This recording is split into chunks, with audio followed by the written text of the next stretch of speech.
reportage signé Alexis Gonzalez et Jean-François Nollet. C'est l'une des revendications issues du mouvement des Gilets jaunes, le RIC, le référendum d'initiative populaire. Il s'agirait d'inscrire dans la législation la possibilité de permettre à n'importe qui de proposer une mesure, une loi. Si suffisamment de personnes soutiennent cette mesure ou cette loi, elle serait alors soumise au vote des citoyens.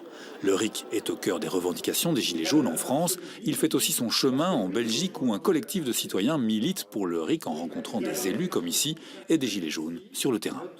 On constate tous qu'on a un problème de représentativité. Il y a depuis maintenant beaucoup d'années quand même un grand fossé qui s'est creusé entre le monde politique et le citoyen. C'est un leurre de nous faire croire que nous sommes en démocratie parce que nous élisons nos mandataires tous les 5 ans. Cela ne garantit absolument pas que ce qu'ils vont décider est l'expression de la volonté des gens. Et donc les Gilets jaunes ont bien raison, c'est vraiment le RIC, ce sont les lettres de noblesse du mouvement Gilets jaunes. Pour le collectif citoyen, une course contre la montre a commencé. Instaurer le référendum d'initiative populaire nécessite de modifier des articles de la Constitution.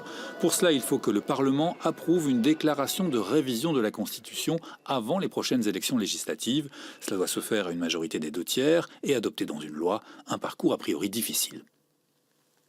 Après, il faudra encore adopter une loi qui organise concrètement ce référendum, comment on convoque les électeurs, qui a le droit de voter. Et donc, il y aurait beaucoup de choses à mettre en place. C'est pas quelque chose qu'on peut mettre en place d'un claquement de doigts. C'est plus simple dans un pays comme la France, par exemple, où le référendum existe déjà, pas d'initiative citoyenne, mais il existe déjà. Et donc, la révision constitutionnelle qui serait nécessaire est un peu moins lourde puisque le mécanisme existe. Par contre, en Belgique, on en est très très loin et donc ça nécessiterait plus de travail.